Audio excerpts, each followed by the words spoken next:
Tiga. Assalamualaikum warahmatullahi wabarakatuh. Alhamdulillah, bersyukur pada Allah SWT. Selawat kepada Rasul yang saya hormati dan saya sayangi, teman-teman rekan sejawat yang pada sore hari ini sudah mau bergabung atas ajakan saya untuk melihat tentang apa sudah saya pelajari. Dan di sini saya sebenarnya ingin memahami lebih dalam mengenai salah satu topik dari modul pendidikan guru penggerak, yaitu tentang budaya positif. Dan di sini juga saya ingin berbagi dengan rekan-rekan sejawat saya yang mudah-mudahan apa saya pelajari ini yang positif ini juga berguna bagi kita semuanya. Nah, Bapak Ibu, sebelumnya mungkin ada yang belum kenal dengan saya kenalkan dulu. Nama saya Muhammad Syawal. Saya mengajar di level SMA dengan mata pelajaran yaitu IPS, ilmu pengetahuan sosial. Terus kemudian saya juga membantu beberapa pelajaran lain seperti pelajaran global perspektif, PKN dan lain sebagainya. Dan di sini saya sudah memasuki usia pendidikan guru penggerak yang ketiga bulan ya. Jadi saya sudah belajar banyak hal. Dan rupanya Bapak Ibu rekan-rekan, program guru penggerak ini bagus sekali ya, di mana saya sendiri mendapat banyak sekali hal-hal baru yang semuanya ternyata itu sangat berguna dalam memahami karakter anak didik kita ya. Bahwa pendidikan guru penggerak yang muasalnya adalah pada pendalaman filosofi Ki Hajar Dewantara dalam mengajar dan mendidik. Maka kita bisa tahu bahwa anak-anak ini sebenarnya bukan objek pembelajaran, tapi anak-anak ini juga jadi subjek dalam pembelajaran. Sehingga kita ketika jadi guru di kelas dalam filosofi Ki Hajar Dewantara itu tidak ubahnya seorang petani atau pekebun. Nah, mungkin Bapak Ibu di sini ada yang pernah bertani? Ada pernah ya? Memang wajar nampak bertani juga ya. Jadi pada petani sarjana ya. Ada yang berkebun? Ada juga ya, Bapak berkebun apa ya? Berkebun ya, kebun singkong ya. Nah, memang di Indonesia ada anak orang kaya itu nomor 2 di Indonesia, dia anak singkong ya. Oke, itu jelasin Bapak Ibu. Nah, Bapak Ibu, analogi seorang guru sejatinya dalam mengajar itu adalah layaknya petani dan pekebun. Di mana petani di sini dia tidak bisa mengubah biji jagung yang dia tanam itu kemudian akan tumbuh menjadi padi. Tapi biji jagung tetap akan jadi jagung. Yang bisa dilakukan seorang petani adalah gimana cara biji jagung ini ditanam, dia akan menjadi jagung yang tumbuh sehat dan kemudian mengeluarkan banyak buahnya. Bukan jagung yang kita tumbuh kering, keriting ya. Nah, juga petani itulah seorang guru ya.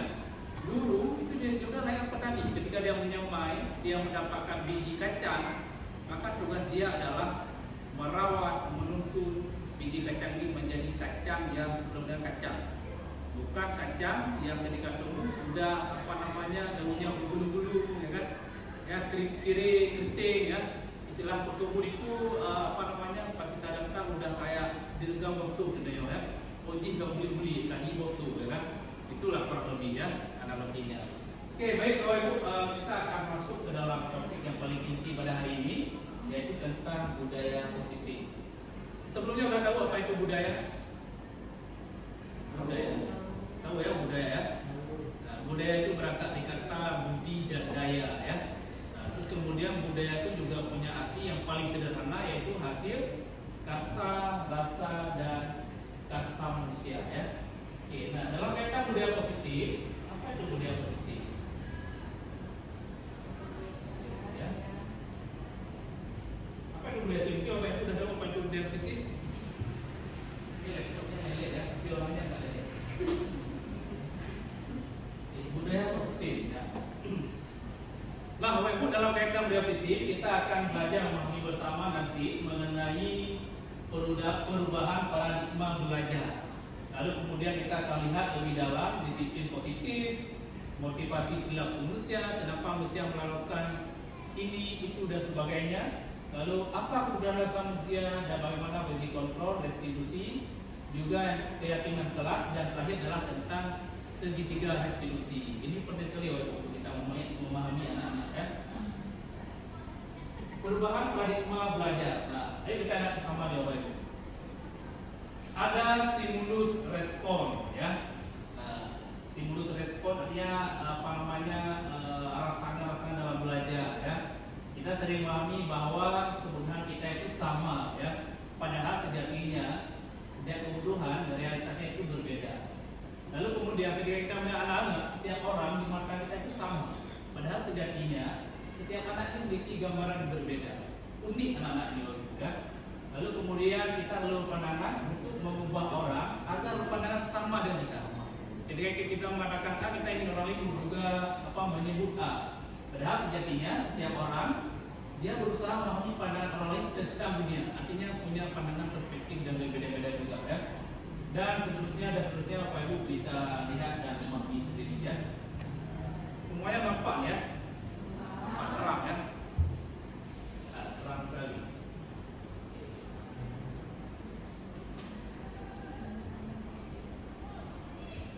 Nah, selanjutnya kita akan melihat apa itu disiplin ya. Mungkin Bapak Ibu ada sudah tahu mungkin pendapatnya apa itu disiplin ya. Oke, silakan Bapak. Menurut saya disiplin itu adalah kita konsisten dalam melakukan sesuatu ya. Dan di sekolah kita hadir tepat waktu, kemudian masuk ke kelas juga tepat waktu.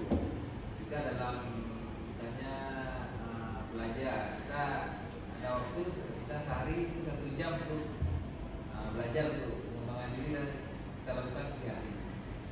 Disiplin berarti lebih kepada apa ya? Lebih kepada ya istiqomah ya. Kalau bahasanya istiqomah ya. Disiplin. Oke, ada yang lain? Kira apa Ibu? Ya, ada yang lain? Disiplin lebih besok ya. Sekarang kita bahas sama ya. Apa itu disiplin? Nah, ya kalau dia dosen ini dia mengartikan bahwa disiplin diri itu seperti mandiri, tanggung jawab, bukan karena disuruh oleh orang lain. Mereka tumbuh dari dalam diri sendiri. Ya, kalau misalnya tadi Bapak Lihat itu mengatakan bahwa contoh disiplin lah kita punya waktu belajar, datang tepat waktu sekolah, ya, itu sebenarnya sudah masuk kategori disiplin diri juga, ya. Karena bukan disuruh yang lain. Tapi kalau kita lihat anak-anak disiplin karena disuruh orang lain, sebenarnya anak itu bukan disiplin, tapi dia takut. Ya, bisa kita suruh dia masuk kelas tepat waktu jam 8. Nah, ya, dia masuk kelas tepat waktu jam 8 kalau ada kita. Ketika nggak ada kita, dia tak masuk tepat waktu. Berarti dia sebenarnya bukan disiplin. Tapi apa juga takut sama kita ya. Maka di sini ada juga kategori disiplin yang positif, ada juga disiplin yang negatif ya. Nah, disiplin negatif karena takut, disiplin positif berarti karena emang tumbuh dari dalam dirinya sendiri. Nah, sekarang Bapak Ibu kita akan melihat kenapa ada orang yang disiplin, kenapa ada orang yang tidak disiplin ya. Nah, ternyata orang disiplin dan tidak disiplin ini terkait dengan kebutuhannya ya. Ada kebutuhan dasarnya yang tidak terpenuhi sehingga dia menjadi tidak disiplin. Ini menurut teori Dr. William Glasser dan Dr. ini, orangnya sudah pernah hidup dan eksis di tahun 2003 ya, mungkin kita belum lahir ya, kalau kita masih di alam sana di surga. Nah, ya. Jadi kebutuhan dasar manusia itu ada 5 sebenarnya. Yang pertama yang sudah pasti ya, kebutuhan untuk bertahan hidup. Yang kedua ada kebutuhan untuk penguasaan, dia ingin menguasai orang lain. Yang ketiga ada kebutuhan kasih sayang dan rasa diterima. Lalu ada kebutuhan kebebasan dan juga ada kebutuhan kesenangan. Nah, inilah yang membuat anak-anak yang kita ajar itu kenapa ada yang kelihatan membangkang, kenapa ada anak kelihatan dia patuh, kenapa ada anak yang kelihatan di sekali waktu dia patuh, tapi lain kali dia membangkang. Ternyata kebutuhan ini yang tidak terpenuhi, ya. Nah, bisa jadi dia nggak dapat bisa yang kalau saya terima ya. Bisa ada anak kita lihat pas masuk sekolah dia selalu suka ganggu orang lain, bully orang lain. Dan ternyata apa? Ternyata dia dilandasi oleh kebutuhan ini,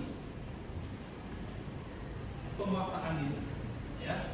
Apa juga ini kesenangan? Nah, ada anak emang kesenangannya beda, ya. Apa kesenangan dia adalah misalnya ganggu orang lain. Kalau dia ganggu orang lain, berarti dia senang. Gimana cara kita melakukannya, ya? Dia kesenangan dia bertemu. Nah, ini merupakan gambaran anak kita, Bapak Ibu. Di kelas ya kan ada anak yang bebas tersenyum, ada anak yang ingin dia menunjukkan emotnya ya. Nah, ada keinginan mereka beda-beda ya. Dan sebagainya. Bapak Ibu pasti udah tahu. Nah, sekarang coba kita nonton ya, bagaimana cara kita mengontrol kebutuhan usia ya.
Dalam posisi teman, guru berbicara dengan nada suara ramah, akrab, cenderung bersandar gurau untuk menjaga suasana tetap santai.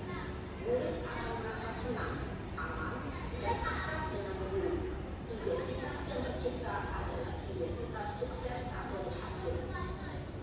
Namun, perlu diingat, karena ini masih golongan eksternal, maka ada faktor ketergantungan dari murid kepada orang tertentu.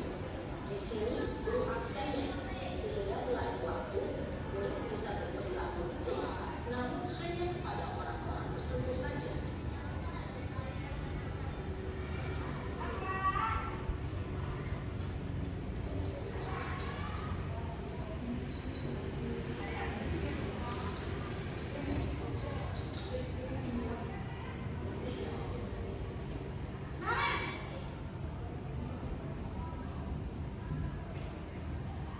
Selamat pagi Bu. Namen, apa peraturan sekolah kita tentang jam berapa kita harus masuk sekolah, Nak? Kita harus di sekolah jam 7 Bu. Iya betul, sekarang sudah jam 7.20. Kalian sudah tahu konsekuensinya jika terlambat hadir? Paham Bu, saya harus tinggal kelas pas jam istirahat selama 20 menit. Iya benar, konsekuensinya demikian. Jadi nanti jam 9.30 pas istirahat, kamu harus tinggal di kelas, kerjakan tugas tambahan untuk ketertinggalan kamu, ya? Baik Bu. Posisi pemantau mengandalkan penghitungan atau data untuk mengontrol murid. Guru mengarahkan murid berdasarkan peraturan dan konsekuensi. Seorang pemantau menunjukkan bahasa tubuh dan ekspresi wajah yang datar dan cenderung formal.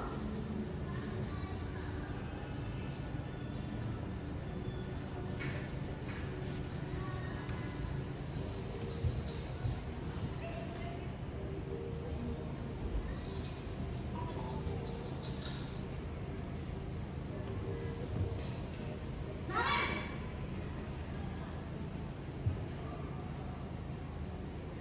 Selamat pagi Bu. selamat pagi Namen. Maaf Bu, saya terlambat. Iya, sekolah masuknya jam 7, sekarang sudah jam 7.20. Jadi sekarang bagaimana nih, Namen? Maaf Bu, saya lupa dalam alarm saya semalam. Baiklah, menurut kamu, keyakinan sekolah yang mana yang perlu kamu tingkatkan? Menghargai diri sendiri dan orang lain mungkin ya Bu. Setuju. Jadi, apakah kalian meyakini dan bisa saling memperbaiki? Iya Bu, saya meyakininya. Apakah kalian bersedia memperbaiki masalah keterlambatan ini? Bersedia Bu. Bagaimana kamu akan memperbaiki masalah keterlambatan ini? Saya akan coba untuk tidak lupa menyetel alarm saya Bu. Baik, kalau kalian lupa menyetel alarm di rumah, ada orang yang kira-kira bisa bantu mengingatkan tidak? Ada Bu, kakak saya, Kak Emma. Ada lagi selain Kak Emma? Selain Kak Emma, ada ibu saya. Baik, jadi yang mengingatkan Namen adalah Kak Emma dan ibu kamu. Kira-kira akan mulai setel alarm kapan, Namen? Setelah pulang sekolah, akan segera saya lakukan. Baik, jadi Naren akan setel alarm untuk bangun besok pagi dan akan diingatkan oleh kakak dan ibunda Naren ya. Ada lagi yang mungkin perlu dilakukan Naren agar tidak terlambat bangun lagi. Tidak ada Bu. Baik Naren, terima kasih untuk kerjasama kamu. Sekarang kamu perlu kembali ke kelas untuk belajar. Baik Bu, terima kasih. Posisi manajer adalah posisi kontrol yang disarankan untuk membimbing murid memiliki sikap disiplin yang positif, yaitu murid yang mandiri, bertanggung jawab, dan dapat memecahkan masalah. Tujuan dari posisi ini adalah agar murid dapat berefleksi atas tindakannya. Guru akan dengan terus memberikan pertanyaan-pertanyaan bermakna, sehingga membuat murid dapat belajar dari kesalahannya dan mencari sebuah solusi untuk menyelesaikannya. Ibu dan Bapak Guru hebat, setelah mengamati adegan kelima posisi kontrol tadi, kira-kira posisi mana yang paling ideal? Posisi mana yang dapat menunjang motivasi dan prinsip murid? Ya, posisi manajer. Posisi ini memang posisi ideal yang ingin dituju setiap pendidik.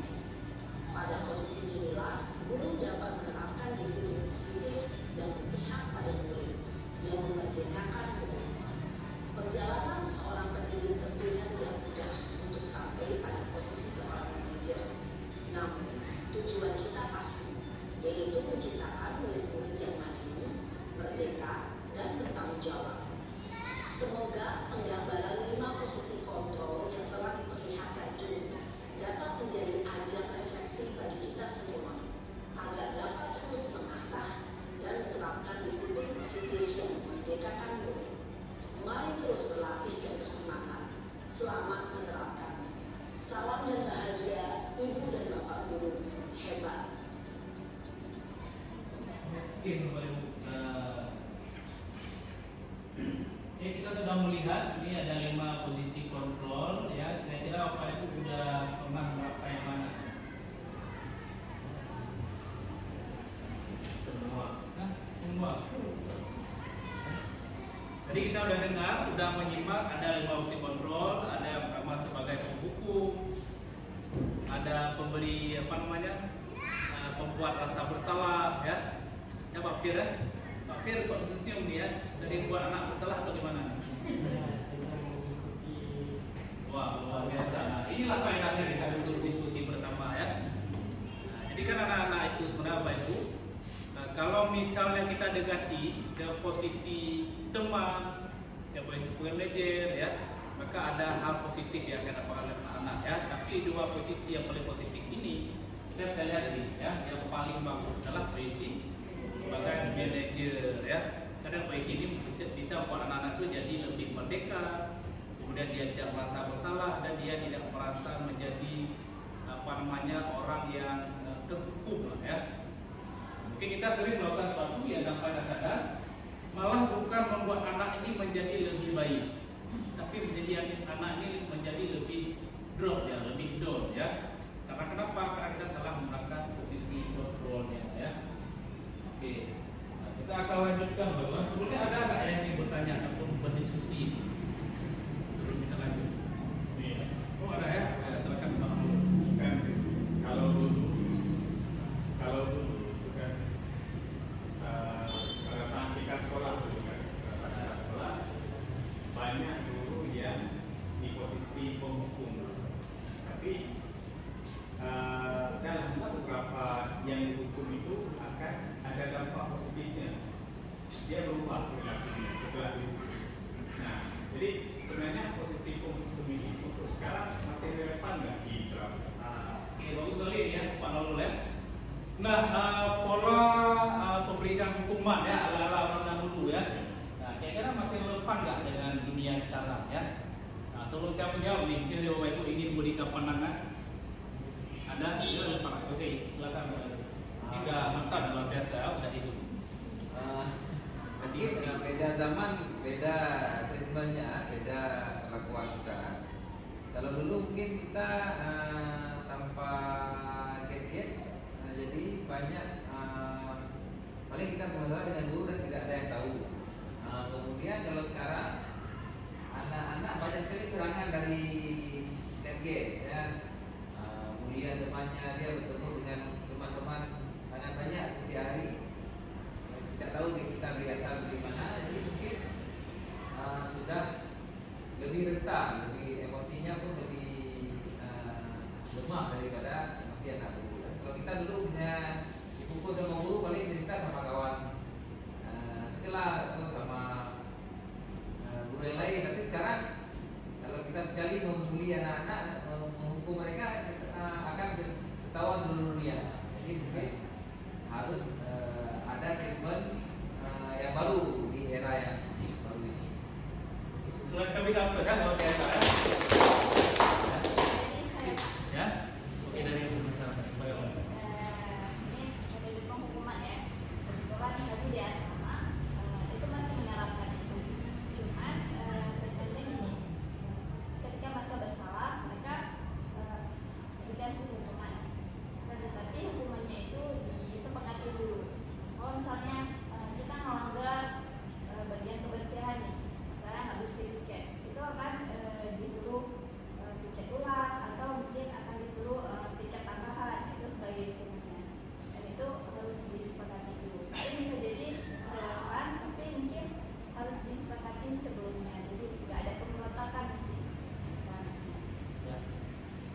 betul tuh ya yang Bu Maisa sampaikan ya.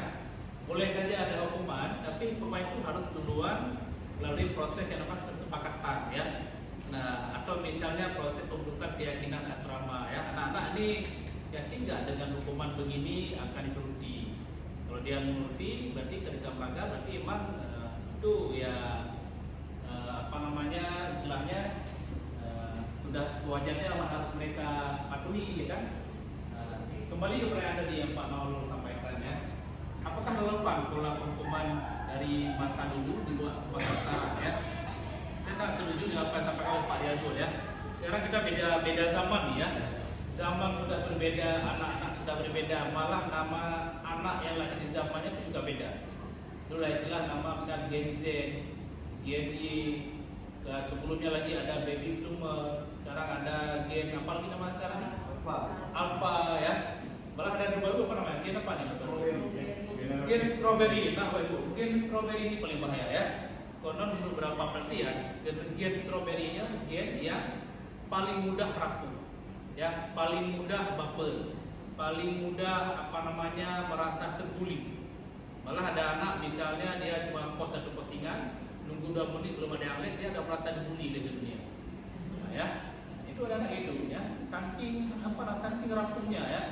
Lalu ada anak merasa misalnya hasrat dia jadi pemilik orang tua, dia merasa dunia sudah makin dia ya.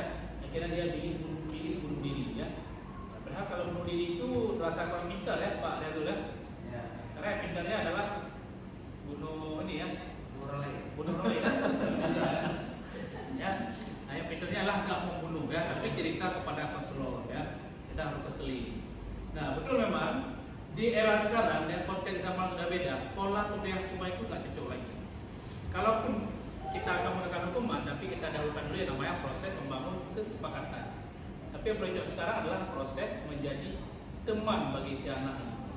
Atau kita menjadi manajer gitu ya, dimana setelah kita bentuk keyakinan dalam beruang apakah di asrama, di kelas, atau di sekolah, lalu kemudian kita ajak mereka untuk sama-sama mengetahui ini sanksinya apabila melanggar ini, supaya sepakat. Lalu kemudian ketika kita mendapatkan ada yang melanggar, kita bukan memojokkan dia, tapi mengajak dia untuk melihat kembali ini yang dulu kamu sepakati. Sekarang kamu udah melanggar, tahu nggak kalau udah melanggar ini apa konsekuensinya ya? Nah, sehingga si anak ini dia kesadaran diri, dia akan melakukan apa yang sudah dia rasa dilanggar. Kira begitu ya Pak Nurul? Atau ada pandangan lain yang berbagi? Kalau pandangan saya gini, misalnya kita dalam posisi manajer ini udah berapa kali kita di posisi manajer dan dengan anak yang sama udah 5 kali misalnya.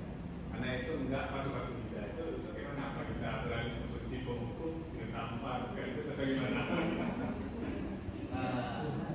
Ya Pak Dio kan? Saya udah berapa kali nih kita di posisi manajer, tapi nggak ubah-ubah juga. Gitu aja, gitu aja. Apa kita kapok? Biar selesai ya, biar berjalan. Memang dalam prosesnya kita akan mendapati anak-anak yang dia patuh atau ada anak yang dia melanggar. Ada juga yang anak misalnya dia bebal ya, anti bebal, dia melanggar ya kerjaannya ya. Nah, maka di sini perlu kita ketahui, kita perlu pakai treatment yang baru, kita dekati dia, kita perlu komunikasi dia. Jangan-jangan dari 5 kebutuhan dasar dia ada yang belum terpenuhi. Nah, tadi Bapak Ibu kan udah melihat ya, ini kita kali ya. Ada 5 kebutuhan dari manusia ya. Lama kan, ini juga masih saya. Ya, saya sebutkan aja. Ada kebutuhan yang pertama untuk bertahan diri, ya. Ada juga kebutuhan untuk kasih sayang, ya.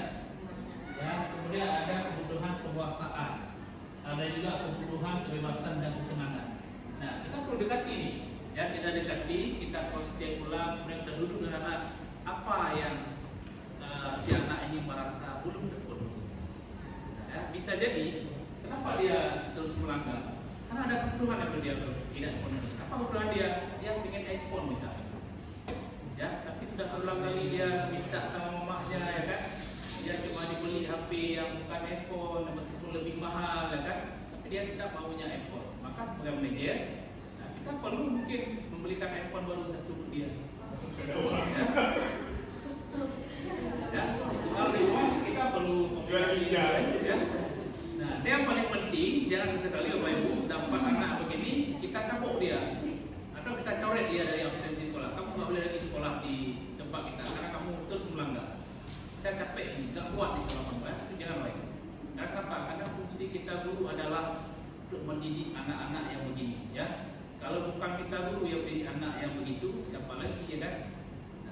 Nah, kembali kepada yang teori awal tadi bahwa seorang anak itu ibaratnya biji dia ya, dan kita adalah petani atau pekebun, ya, di mana petani ini tidak bisa mengubah biji kacang menjadi tumbuhan jagung atau sebaliknya, tapi bisa membuat biji ini tumbuh menjadi lebih baik. Itu Bapak Ibu ya. Mana Pak Ulun? Sudah. Oke ya. Luar biasa ya. Pak Ibu kalau ada mana lain boleh disampaikan ya. Boleh Pak Syawal. Nah, silakan Bu Reza.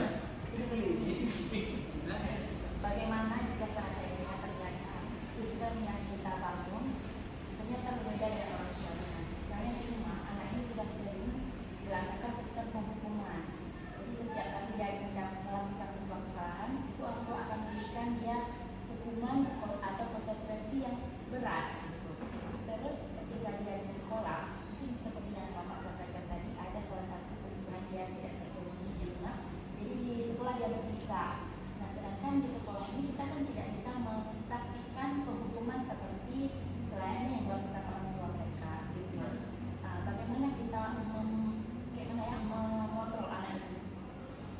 Nah, itu apa namanya kasus-kasus yang unik ya, di mana kita ingin menghindari yang namanya proses penghukuman, tapi kita ternyata dapat anak-anak yang dia patuh apabila ada hukuman. Ya, karena di rumah sudah terbiasa ada hukuman. Nah, ya. Kira-kira ada nggak apa yang ingin beri pandangan dulu? Ya. Apa kira-kira treatment yang cocok untuk anak seperti ini? Ada anak di rumah yang biasa mendapat hukuman lalu dia patuh. Sebenarnya kita sekolah, ya, kita mencoba gaya baru yang lebih cocok untuk dia, untuk anak ini tumbuh dan berkembang. Tapi ternyata anak ini tetap melanggar. Apakah kita akan menggunakan hukuman juga? Atau bagaimana? Ya. Menurut saya tidak harus menghukum ya. Karena udah di rumah udah dihukum, ya kita sini harus membaikkan tersebut. Ya, Pak Soal bilang tadi, mungkin ada yang belum terpenuhi dari apakah kasih sayang dari orang tuanya atau kasih sayang dari anak tersebut. Itu kalau kita dari tahu dulu kenapa anak tersebut demikian. Ya, kurang lebih saya sebenarnya ingin menyampaikan seperti yang disampaikan oleh Pak Nawalul ya. Karena kenapa? Karena memang dalam melihat anak-anak yang unik begini kita butuh banyak pandangan itu ya. Dan ketika mendapat pandangan yang senada, itu artinya nawaitu dan gairah kita banyak itu sama ya. Yang paling penting ya, di era sekarang era baru di mana kita menghadapi gen-gen yang strawberry mudah rapuh ya. Nah, maka treatment yang dilakukan itu ya harus yang cocok untuk mereka ya. Mungkin di rumahnya, kenapa orang tua menggunakan proses penghukuman? Orang tua nggak tahu, mungkin orang tua kenal dengan anaknya ya. Tapi kita di sekolah, meskipun cuma berapa jam mengenal anak ini, kita perlu yang namanya proses pendalaman terhadap kebutuhan apa yang terpenuhi pada si anak. Ya, ketika itu ada dapat bahwa ada kebutuhan yang tidak terpenuhi, maka di sini butuh yang namanya bentuk komunikasi dengan anak, bagaimana caranya kebutuhan yang terpenuhi, lalu anak ini bisa belajar dengan baik bersama kita. Yang paling penting kita menghindari hukuman ya, karena sebaik apapun dapat terjadi hukuman, yang pada ujungnya kita akan memberikan berkat pada anak. Bapak Ibu mungkin dulu pernah melanggar, lalu guru Bapak Ibu memukul atau mencibir, sampai ini pasti kenal wajahnya, meskipun orangnya sudah puluhan tahun sudah meninggalkan dunia ya. Saya juga begitu ya. Saya dulu pernah suatu kali mandi sungai ya, memang salah besar ya. Mestinya ke sekolah langsung masuk sekolah, tapi kami enggak ya. Pas datang sekolah dia lagi banjir, mandi dulu ya. Mandi dulu, masuk lorong beberapa kali ya kan. Nah, itu paling hebat dong. Ada lorong 3 meter, siapa yang berhasil menyelam dari lorong ini keluar ke sana itu paling hebat. Serasa dapat ranking 1 ya. Akhirnya setelah 1 jam mandi udah bosan, mata udah enggak, baru ke sekolah. Ketika ketika tiba di sekolah langsung kepala sekolah kami membawa kami ke lapangan lalu kami dijemur. Alasannya kamu tadi udah mandi, kamu udah basah, akalmu juga basah, sekarang bapak keringkan, akal kamu yang jahat katanya ya. Akhirnya kami 1 jam berdiri di bawah terik matahari sampai ada yang mau pintam ya, lalu baru diizinkan masuk sekolah. Terus sampai hari ini, itu bagus untuk didisiplinkan kami, tapi sampai hari ini wajahnya masih saya ingat betul, kata-katanya masih saya hafal ya, saking membekasnya sebuah hukuman. Bayangkan Bapak ya, kalau misalnya seorang anak di rumah dia dihukum oleh orang tua, di sekolah kita hukum lagi tidak salah ya, pasti anaknya ketika depan dia akan menjadi seorang yang bakal atau menjadi lebih keras dia ya. Walaupun disiplin sebenarnya bukan disiplin positif, tapi disiplin karena takut ya. Apakah Ibu ada mendapati anak begitu? Ada ya? Ada.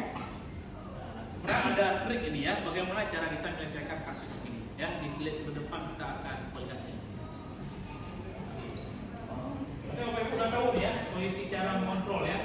Penghukum, pembahasan bersalah, teman, pemantau, dan manajer ya.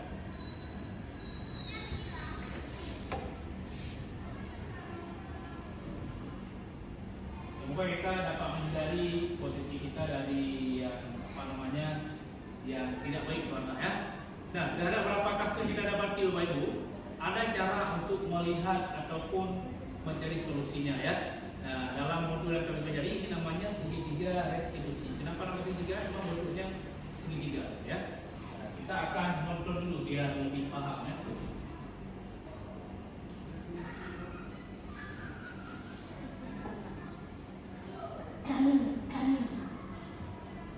Ini semuanya masih semangat ya?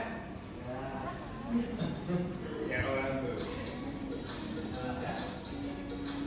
Yang berlupa. Salam dan bahagia ibu dan bapak guru hebat. Pada video kali ini kita akan membahas tentang salah satu program disiplin positif yang menerapkan lingkungan sekolah yang dikenal dengan nama restitusi.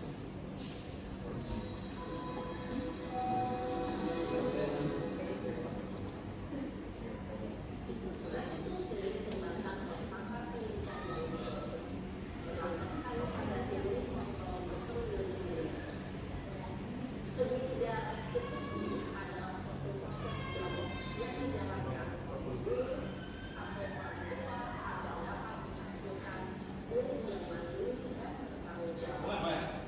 Pada saat menduduki posisi manajer, aspek yang dikembangkan pada murid adalah motivasi intrinsik, sehingga penanaman nilai-nilai kebajikan dapat tumbuh dan berkembang menjadi suatu kebiasaan positif yang akhirnya proses dialog Ada absen ya? Ada absen betul ya?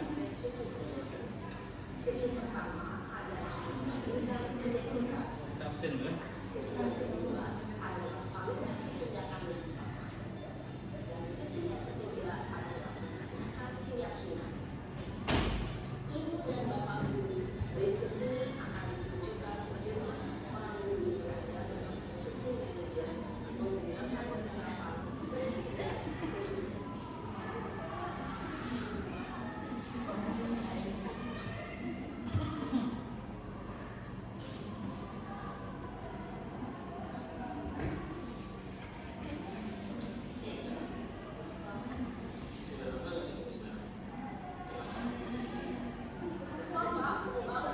Masa aku dikatain Bang Fina, Pak? Ya aku marah lah. Aku balik katain mereka di depan kelas. Kesel banget. Oh begitu. Ya pasti kamu ada kesalahan. Bapak juga akan marah apabila ada yang menuduh Bapak seperti itu. Kemudian pada saat itu kamu melakukan apa? Ya saya langsung ngatain mereka, Pak. Kesel banget. Saya bentak-bentak dia depan teman-teman lain. Oh begitu. Pasti kamu melakukan seperti itu karena sebuah alasan tertentu kan? Iya lah, masa saya diam saja, Pak. Ya saya bela diri lah. Masa saya dituduh tukang fitnah? Ya wajar lah. Bertanya ada itu sesuatu yang penting.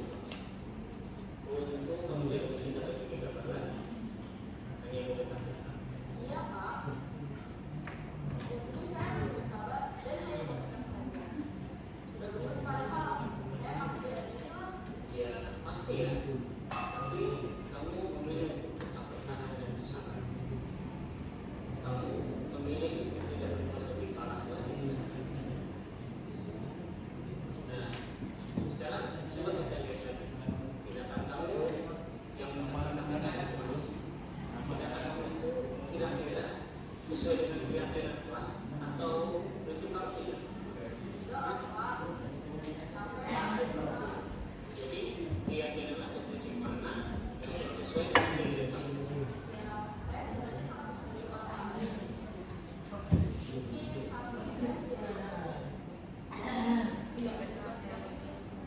Kamu yakin tidak?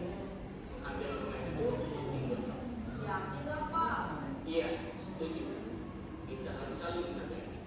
Namun ada juga keyakinan yang kita sepakati yang perlu kita jalankan. Apabila kita sedang melakukan zamannya sudah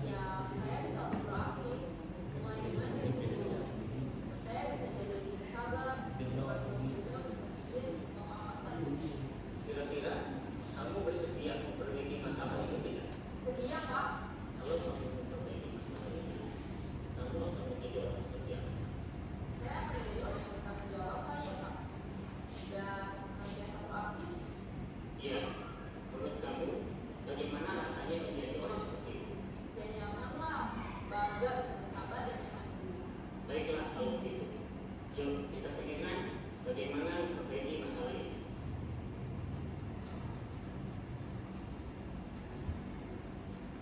Oke, nah, Bapak udah paham kan ini ya? Nah,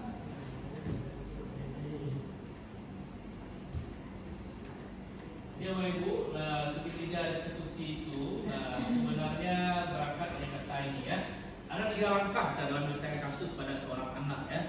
Yang pertama kita perlu stabilkan identitas anak, lalu kita validasi dengan yang salah, lalu menanyakan keyakinan ya. Misal ketika dapat anak melakukan pelanggaran, itu jangan langsung kita ngejar ya. Tapi kita stabilkan identitas dia dulu. Bisa kita katakan bahwa anak yang kamu lakukan itu sebenarnya bisa ibu pahami ya, secara tahu kalau misalnya itu kamu keliru, nah tapi kamu tahu nggak kayak tidak bisa kita buat, sehingga anak itu merasa nggak bersalah ya, dan dia juga merasa kita hormati. Nah, lanjut Bapak Ibu, nah kenapa namanya keyakinan kelas bersama peraturan kelas? Ada nggak? Mau tanya apa Ibu? Wah luar biasa semangatnya. Oke silakan. Ada. Oh ada ya. Stop. Perbedaan peraturan sama keyakinan. Kalau peraturan itu dibuat oleh satu orang dan harus dituruti oleh semua orang. Tapi kalau keyakinan dibuat kebersamaan secara bersama. Nah ini Bapak Ibu ya. Nah ini betul nih. Kurang dulu. Kalau peraturan dibuat oleh satu orang untuk semua orang lain ya. Dalam hal membuat peraturan bisa jadi ada orang yang tidak sepakat ya. Tapi kalau keyakinan kelas itu dibuat oleh banyak orang, hasil kesepakatan. Seperti yang Ibu Masyarakat tadi lakukan ya. Dia selama beliau ada mengadakan yang namanya proses penghukuman, tapi hukumannya melalui proses membangun keyakinan bersama dulu ya, disepakati dulu. Oke, luar biasa ya. Nah, ini contohnya apa juga? Coba lihat di keyakinan kelas. Ya, yang kelas perlu belajar. Nah, kita menghindari kata-kata yang tidak baik. Karena takutnya anak-anak itu mengikuti kata yang tidak baik. Jangan merokok. Jadi merokok ya. Ada anak yang instingnya dia lebih tajam, dia cerdas, dia penasaran yang merokok. Itu merokok ya. Keluar di bawah sekolah, dia ada orang merokok, lihat fantasi sensasinya beda. Dengan dia coba candu, bermasalah ya. Tapi kita hindari kata-kata ya yang jangan ya, yang negatif dan lain sebagainya. Ya, Pak Ibu kalau mau foto boleh ya, karena mahal ini kalau kita dapat yang lain. Ya. Ya. Nah, ini sebagai kesimpulan dulu. Nah, yang perlu kita ilhami bersama bahwa menjadi pendidik bukan hanya sekadar mengajar. Kita di sini bukan mengajar lagi, ya. Nah, tapi kita menjadi didik. Namun yang kita ketahui, menjadi pendidik bukan hanya sekadar mengajar, tapi lebih dari itu, yaitu menuntun dia sampai menemukan potensi yang ada pada dirinya, terlepas dari berbagai macam dia belajar dan persoalan yang dimiliki murid. Kita juga diskusi ada beragam persoalan murid yang belajar macam-macam, gunanya beda-beda. Ya. Menjadi pendidik kita harus tahu bisa mendalami apa persoalan murid dan kita perlu mencari solusinya supaya anak ini menjadi individu yang baik. Nah, itu sebagai kesimpulan kita hari ini, ya. Thank you, terima kasih untuk semuanya. Nah, ya, ada pertanyaan lagi Pak Ibu? Saya tahu Pak Ibu ini sangat bersemangat mengikuti sesi bersama saya ya. Tapi sayangnya waktu nih ya contoh pertama kita ya. Oke, terima kasih untuk semuanya yang sudah mau join, sudah mau belajar ya. Insya Allah yang saya berikan ini berkah ya dan manfaat kita semua ya. Dan semoga jadi jadian juga ya. Oke, akhirul kalam ya. Mari sama-sama kita mengucapkan hamdalah. Ya, saya sebagai presentator pada hari ini yang sudah banyak Bapak Ibu berbagi ilmu, kurang dan lebih dan kurang mohon maaf ya. Saya akhiri. Assalamualaikum warahmatullahi wabarakatuh.